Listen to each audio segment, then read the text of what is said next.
Shalom, selamat pagi sahabat Delima yang terkasih di dalam nama Tuhan Yesus Kristus.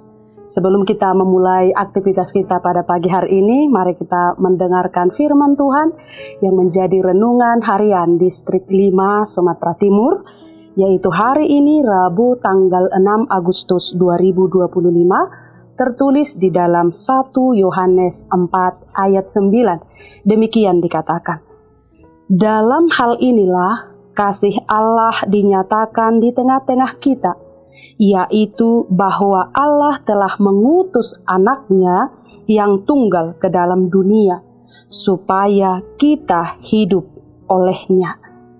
Saudara-saudari yang terkasih di dalam nama Tuhan Yesus Kristus, setiap kita manusia pasti mendambakan perubahan di dalam hidup kita.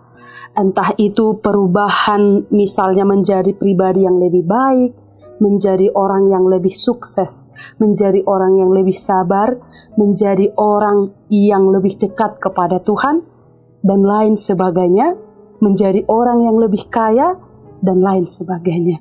Tentu kita semua mengharapkan perubahan terjadi di dalam hidup kita. Tapi sadar atau tidak sadar, perubahan itu sering sangat sulit kita alami atau kita terima. Kita sulit untuk meraih perubahan itu. Karena realitanya, sekuat apapun kita berusaha dari diri kita sendiri, tetapi manusia memiliki keterbatasan. Manusia memiliki sisi kelemahan. Hal inilah yang mengingatkan kita bahwa transformasi itu menjadi manusia baru itu tidak cukup hanya mengandalkan diri kita sendiri. Dan itulah yang ditekankan dalam ayat harian kita hari ini, bahwa kita tidak bisa mengendalikan diri kita atas kekuatan sendiri untuk mengubah diri kita, tetapi perubahan itu datang atas penyataan kasih Allah di tengah-tengah kehidupan kita. Jadi transformasi diri itu, perubahan diri kita untuk menjadi manusia baru, tidak cukup hanya dengan mengandalkan diri kita. Seperti yang kita tahu, tantangan di sekitar kita, godaan di sekitar kita sering membuat kita jatuh pada hal-hal yang sama. Tetapi perubahan sejati adalah mengandalkan atau membuka hati menerima kasih daripada Allah. Hal itulah yang dikatakan, dalam hal inilah kasih Allah dinyatakan di tengah-tengah kita, yaitu bahwa Allah telah mengutus anaknya yang tunggal ke dalam dunia, supaya kita hidup olehnya. Demikian juga lah di dalam nats khotbah ini atau nats harian ini, dalam konteks daripada 1 Yohanes 4 ayat 9 ini, di mana saat itu ada gereja mula-mula yang tentu diharapkan ada perubahan atau hidup baru setelah menerima Injil. Tetapi nyatanya di tengah-tengah kehidupan mereka atau dalam konteks nats ini ada dua hal yang menjadi tantangan terbesar, sehingga memang tidak bisa mengandalkan diri sendiri untuk mengalami hidup baru.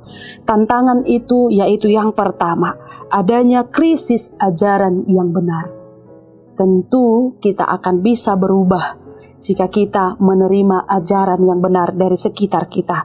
Padahal dalam konteks itu ada yang disebut dengan yaitu gnostisisme, yaitu aliran gnostik, yang kita tahu yaitu sekelompok ajaran sesat yang mengandalkan logika berpikir, yang mengandalkan pengetahuan duniawi. Salah satunya yang mengatakan atau menolak bahwa Yesus datang dalam tubuh manusia. Mana mungkin Yesus datang dalam tubuh manusia, karena mereka menggunakan logika atau pengetahuan dunia ini. Yang kedua, situasi dalam konteks itu adalah kasih antara jemaat semakin dingin. Ketika tidak ada kasih, di sana akan riskan muncul perpecahan dan kebencian satu sama lain. Itulah yang terjadi dalam dua inti pokok persoalan yang terjadi pada jemaat mula-mula itu, yaitu banyaknya aliran sesat atau krisis ajaran yang benar, dan yang kedua yaitu krisis kasih, yaitu kasih semakin dingin dan terjadi perpecahan dan kebencian. Itulah yang ditekankan di dalam nats itu, bahwa kasih itu bukan hanya teori. Kasih itu bukan hanya ucapan semata, tetapi kasih itu harus aktif. Dari mana kita bisa melihat itu? Allah berkata bahwa Dia mengasihi kita, tetapi bukan hanya ucapan, tapi lewat Allah mengutus anaknya yang tunggal, Tuhan Yesus Kristus, supaya kita tidak mati selamanya di dalam dosa dengan keburukan karakter yang kita hidupi itu di dalam kehidupan sehari-hari, yang memampukan kita untuk hidup baru bukan atas cara kita atau tindakan kita semata-mata, tetapi karena Allah mewujud nyatakan hidup baru di dalam pengorbanan Yesus Kristus.